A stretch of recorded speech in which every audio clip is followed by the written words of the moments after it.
En Nicaragua, donde las fuerzas gubernamentales tomaron el control el miércoles de la ciudad rebelde de Masaya, se cumplen exactamente 3 meses de un movimiento de protesta antigubernamental duramente reprimido, que ha dejado unos 280 muertos. Los manifestantes iniciaron sus protestas en abril, en rechazo a una reforma de las pensiones que días más tarde fue revocada por el presidente Daniel Ortega, a quien exigen su salida del gobierno. Este ex líder de la revolución sandinista había estado en el poder entre 1979 y 1990, antes su regreso en 2007. Rechazo a la reforma de pensiones. El 18 de abril, por recomendación del Fondo Monetario Internacional (FMI), el gobierno presenta una reforma previsional que incrementa las contribuciones y disminuye las pensiones en 5%, desencadenando en varias ciudades manifestaciones lideradas por estudiantes, severamente reprimidas. El 22 de ese mes, Ortega da marcha atrás con la reforma, dejando una ola de protestas marcadas por enfrentamientos y saqueos, que causó 25 muertos en 5 días. Reclamo de la salida de Ortega. La marcha atrás en la reforma no calma la ira, y el 23 de abril decenas de miles de personas, entre ellas empleados, estudiantes, campesinos y empresarios, se manifiestan en Managua para denunciar la represión.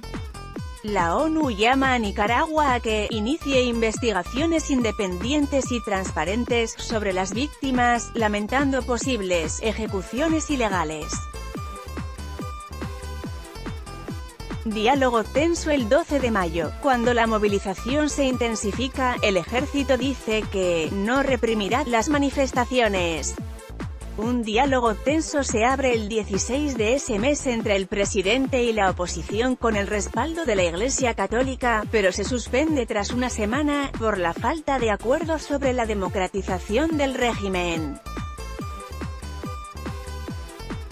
El día 28, las partes acuerdan reanudar las conversaciones. Amnistía Internacional denuncia el uso de grupos paramilitares para reprimir a los manifestantes. Elecciones anticipadas. El 30 de mayo, la comunidad empresarial también toma distancia de Ortega, que asegura que permanecerá en el cargo pese a las protestas. Después de la muerte de 16 manifestantes durante una marcha el Día de las Madres en Managua, los obispos vuelven a suspender las negociaciones. El 4 de junio, Rosario Murillo, primera dama y vicepresidenta, hace un llamado al diálogo, sin una propuesta concreta. Al día siguiente, la Organización de los Estados Americanos, OEA, condena la violencia, sin responsabilizar al régimen por la represión. El día 7, la Conferencia Episcopal presenta un plan de democratización con anticipadas reformas presidenciales y constitucionales, demandas de los manifestantes. Archivo. Agence France Presse. Paro general el 11 de junio, las fuerzas de seguridad intentan desmantelar las barricadas extendidas en el país, y la violencia se renueva. El 14, el país se paraliza por una huelga general, durante un día también marcado por la violencia. Al día siguiente, contra viento y marea, el gobierno y la oposición llegan a un acuerdo, permitiendo que observadores de derechos humanos ingresen en Nicaragua e investiguen la violencia. La oposición acepta un plan para eliminar los bloqueos. Ataques a universidad y templo. Pero el 18 de junio, el diálogo vuelve a interrumpirse.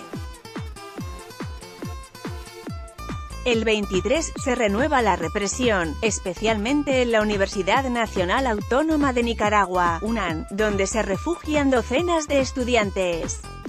El día 30, miles de nicaragüenses marchan para exigir la renuncia del presidente. Sin embargo, Ortega descarta el 7 de julio un adelanto de las presidenciales, describiendo a los opositores como «golpistas». El 13 de julio, el país se paraliza nuevamente por una huelga general, después de una marcha masiva el día anterior con el mismo objetivo, la salida de Ortega.